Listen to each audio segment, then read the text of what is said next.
When I went to college, my mom and dad, they helped me move in. And my mom, she's a really loving mom, and she added all these little notes around my whole dorm room to remind me of all the things that she had hoped that I had learned in my 18 years growing up with her. And all these notes, every single one of them, they ended with a couple of words. It said, "Balance, balance, balance, Angela." This was my mom's mantra for me always. Balance, balance, balance, Angela. I mean, clearly, as an 18-year-old, I wasn't very balanced. I had always taken on what seemed to her as too much. I took on too much activity, too many personal goals, too much feeling, too much social time. And in my mind, there were just too many things to do and not enough time. And I'll be honest, it's still that way. Too many things to do and not enough time. So it's no wonder that my mom's mantra for me was balance, balance, balance, Angela, repeated and repeated over and over again. Friends, if you struggle with balance in your life, just stick with me for a little bit. I'm going to tell you some things that I have learned about balance, balance, balance. Thank you so much for joining us this week on The Daily Dose. This week, I'm going to be talking specifically for women about the messages that we get as women and how the burdens that we carry are sometimes a little bit different. Don't worry, guys. Pastor Hans is going to be with you next week for a Guys Week, but this week is Women's Week. If you're watching on Facebook, would you do me a favor? And would you go ahead and share this onto your page and maybe tag a woman or two who you think could use a balance, balance, balance message? And if you are watching on YouTube, would you go ahead and hit the bell and subscribe? If you're joining us on cable access, maybe tell another woman to tune in with you tomorrow. You see, all my life I have struggled with balance, balance, balance. In seminary, they gave us a wellness wheel assessment, key areas that they think that our lives should fit into this nice wheel of balance. You may have seen it. It has spiritual in one corner, financial, emotional, social, occupational, intellectual, and environmental. All these spokes of a wheel of balance. And it was taught that if one spoke suffers, then they all suffer. And I get this. I get this. It makes complete sense to me. And as I look at the wellness wheel, I wish for it. I hope for it. I strive for it. But honestly, my life has never once worked out this way for me. Not because I have poor boundaries, even though sometimes that's absolutely true, but there is always something extra that seems to come in and throw off my wheel. It just knocks it off completely. Sometimes it is our own doing, but then sometimes it's just what life throws at us. You have the best laid plans, but then something that you don't expect just comes and throws you completely off balance, makes you wobbly in the world.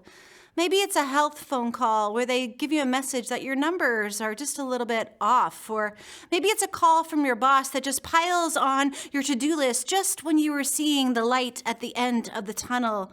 Or maybe it's your credit card company and they call you and they tell you that somebody's been fraudulently using your credit card and now you have to spend hours and hours and hours on the phone trying to rectify what has happened. Or maybe it's a loved one that just took something that you said and they just didn't take it the way that you necessarily had intended, or maybe you didn't communicate well in the first place and now you're worried about your relationship with that person and you're trying to figure out how to fix it, how to restore the balance in that relationship. Or if you have kids in your house, it's so easy to be out of balance because even without the energy, let's be honest, with kids in the house, you always seem to be off balance.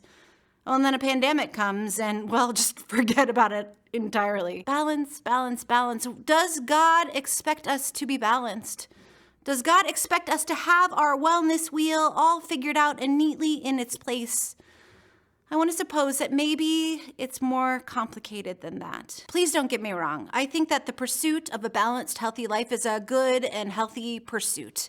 Self-care is vital and it makes us feel better and it makes us feel stronger and more able to care for the other people in our life. But I think that the idea of being able to have a fully balanced life is really, honestly, kind of a myth, an unachievable goal. Most of the women that I know are struggling in one area or another. Either it's their work or their kids or their body self-image or their prayer life or their home or their relationships. And yet we all seem to want to try and get it to fit in this wheel, to get it into balance.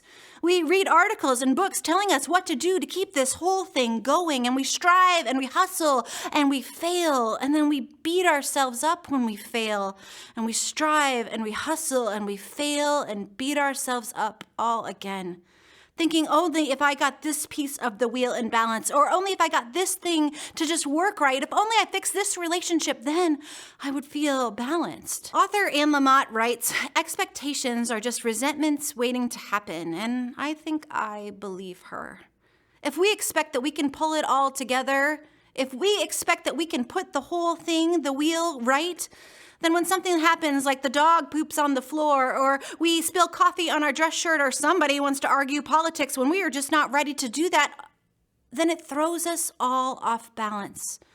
Or maybe when it's something harder, maybe when it's difficult things like when we get that diagnosis, or our kids yell and tell us that they hate us, or a loved one dies, that we find ourselves resentful. But what if instead God offers another way?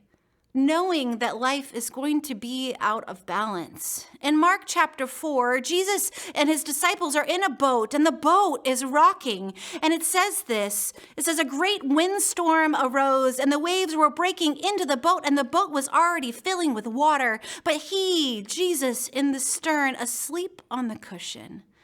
And the disciples, they woke him, and they said to him, Teacher, do you not care that we are drowning? And Jesus awoke, and he rebuked the wind. And he said to the sea, Peace, be still. And the wind ceased, and there was a great calm.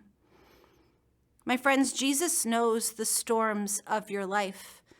Jesus knows what is keeping you awake at night. Jesus knows what is rocking your boat and throwing you off balance. And Jesus cares very, very deeply.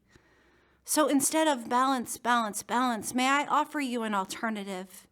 How about Jesus, Jesus, Jesus? Instead of trying to hustle yourself to keep things in check, why not turn to the one who will offer to be with you through the storm?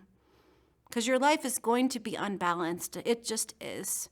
There are things that are going to come and go. Some storm will arise and completely rock your boat. But here's the thing. Jesus is in your boat. So, Jesus, Jesus, Jesus.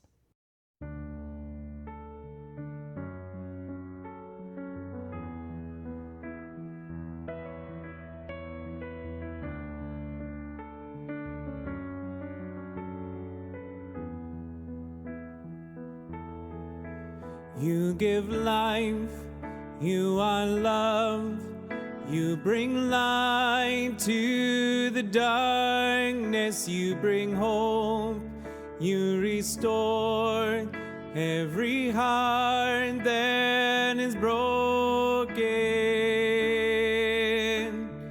Great are you, Lord.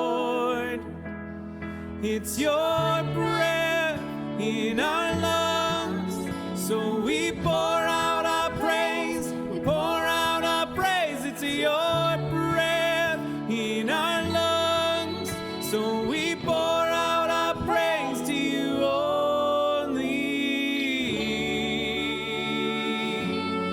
Great are you, Lord. You give life, you are love, you bring light to the darkness.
want your praise. Our hearts will cry.